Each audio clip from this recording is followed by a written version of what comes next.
ये कहानी पिता और पुत्र के संबंधों और उनके बीच के प्रेम को दर्शाती है। एक पिता अपने बच्चों से उन्हें बिना बताए बिना जताए प्यार करता है। वह खुद की इच्छाओं को मारकर अपने बच्चों के सपनों को पूरा करते हैं। इस कहानी में एक पुत्र अपने पिता से बाइक दिलाने की मांग करता है। पिता और पुत्र में बहस होती है और पुत्र गुस्से में घर से निकल आता है और बस स्टैंड की तरफ आगे बढ़ने लगता है। वह मन ही मन बड़बड़ा रहा था, पता नहीं कितने पैसे छुपा के रखे हैं, लेकिन मेरे लिए एक बाइक नहीं ले सकते।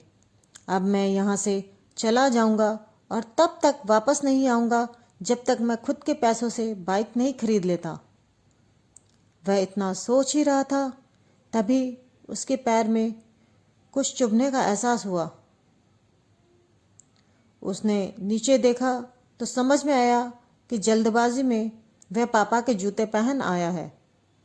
उन जूतों में कील उभरी हुई थी, जो उसके पैर में बार बार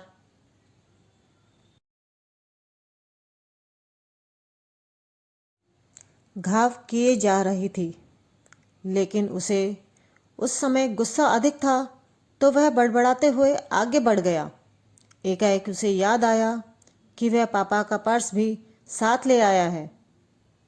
उसके खुराफाती दिमाग में एक ख्याल आया, क्यों ना आज पापा का पर्स चेक किया जाए, जिसे आज तक उन्होंने किसी को भी हाथ लगाने नहीं दिया था। पता नहीं कौन सा खजाना छुपा है इस पर्स में।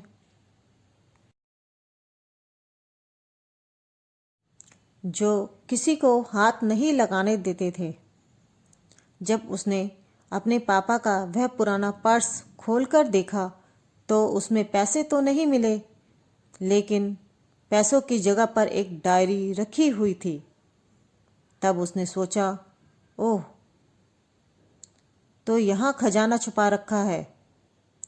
वह समझ रहा था कि यहाँ पापा ने लिखा होगा कि किससे कितने पैसे लेने हैं और किसको कितने पैसे दिए हैं, लेकिन वो गलत था। जब उसने उस छोटी सी डायरी का पहला पेज खोलकर देखा तो वहाँ पर जो लिखा था वह थोड़ा सीरियस कर देने वाला था। डायरी में जो लिखा था उसे पढ़ने के बाद उसके चेहरे पर जो एक्सप्रेशंस थे वह गायब हो चुके थे, क्योंकि डायरी में वैसा कुछ नहीं था जैसा वह सोच रहा था। वहाँ पर उन पैसों का हिसाब लिखा हुआ था जो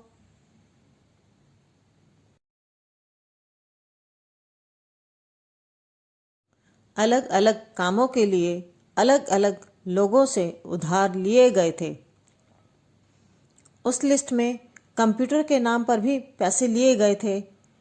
कुछ यूँ लिखा था, 50,000 रुपये बेटे के कंप्यूटर के लिए। ये वही कंप्यूटर था जिसे वो बेटा आज तक यूज़ कर रहा था, लेकिन उसे ये पता नहीं था कि कंप्यूटर को खरीदने के लिए पैसे कहाँ से आए थे। लेकिन आज पता चल रहा था।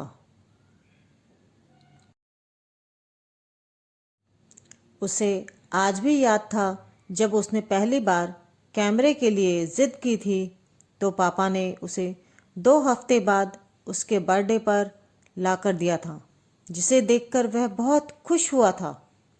और उसे खुश देखकर उससे कहीं ज़्यादा अगर कोई खुश था तो वह थे उसके पापा।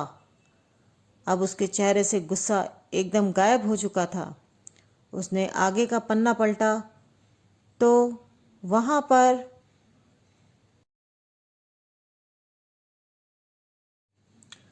कुछ इच्छाएं लिखी हुई थीं। पहली जो विश थी उसमें लिखा था, अच्छे जूते पहनना। यह बात उसकी कुछ समझ में नहीं आई। तभी उसका पाँव अचानक सड़क पर भरे हुए पानी पर जा पड़ा और तभी उसके पाँव में कुछ गीले होने का एहसास हुआ। जब उसने जूता उतार कर देखा तो उसका तला टूटा हुआ था। ये देखकर उसे डायरी में लिखी बात याद आ गई। तभी उसे माँ पापा की कई बातें भी याद आ रही थी कि कैसे माँ जब कहा करती थी पापा से, अब तो जूते पुराने हो गए, नए ले लीजिए, तो पापा अक्सर ये कहकर टाल दिया करते थे, जूते अभी और चलेंगे, अभी कुछ दिन पहले ही तो लिए थे। उसे आज समझ आ रहा था कि कितने दिन और चलेंगे। साथ ही साथ ये भी समझ आ रहा था कि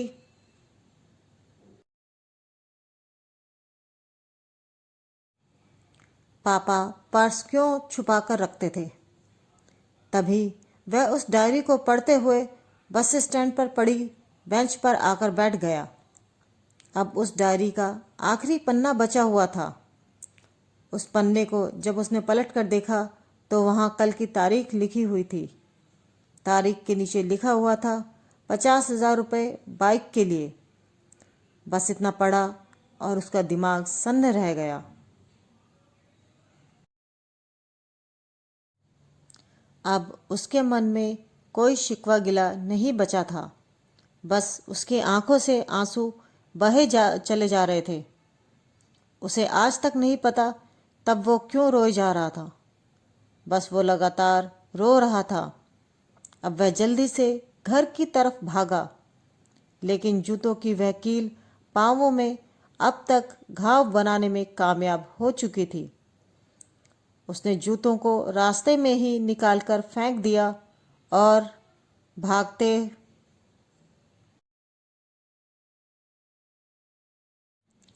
लड़खड़ाते हुए घर जा पहुंचा। लेकिन पापा घर पर नहीं थे। वह समझ गया कि पापा कहाँ थे। अब वह सीधा पास वाली बाइक एजेंसी की तरफ भागा। पता नहीं आज कहाँ से इतनी ताकत आ गई थी कि वह भागते हुए थक नहीं रहा था, और वह भी बिना जूतों के नंगे पैर। जैसे तैसे वो बाइक एजेंसी पहुंचा। पापा वहीं थे।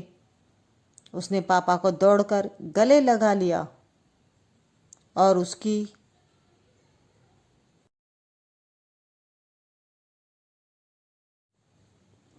आंखों से आंसू रुकने का नाम ही नहीं ले रहे थे। पापा भी समझ नहीं पा रहे थे आखिर क्या हो रहा है, वो क्यों रो रहा है। उसने पापा से कहा, पापा मुझे मोटरसाइकिल नहीं चाहिए, आप अपने लिए जूते ले लीजिए। अब आज से मैं जो भी करूँगा अपनी मेहनत से, अपने बलबूते पर पढ़कर करूँगा। दोस्तों, अंत में मैं यही कहना चाहूँगी कि माँ बाप की भावनाओं का सम्मान करें, क्योंकि इस दुनिया में बहुत से लोगों को तो पेरेंट्स का प्यार भी नसीब नहीं होता। आपको हमारी ये कहानी कैसी लगी, कमेंट सेक्शन में कमेंट करके ज़रूर बताएं। कहानी को अधिक से अधिक लाइक और शेयर करें और चैनल को सब्सक्राइब करें। हमारी आने वाली नई वीडियो के नोटिफिकेशन के लिए बेल आइकन को ज़रूर दबाएं। ऐसे ही और अच्छी अच्छी कहानियों के लिए लिंक डिस्क्रिप्शन बॉक्स में और आई बटन में दिया गया है।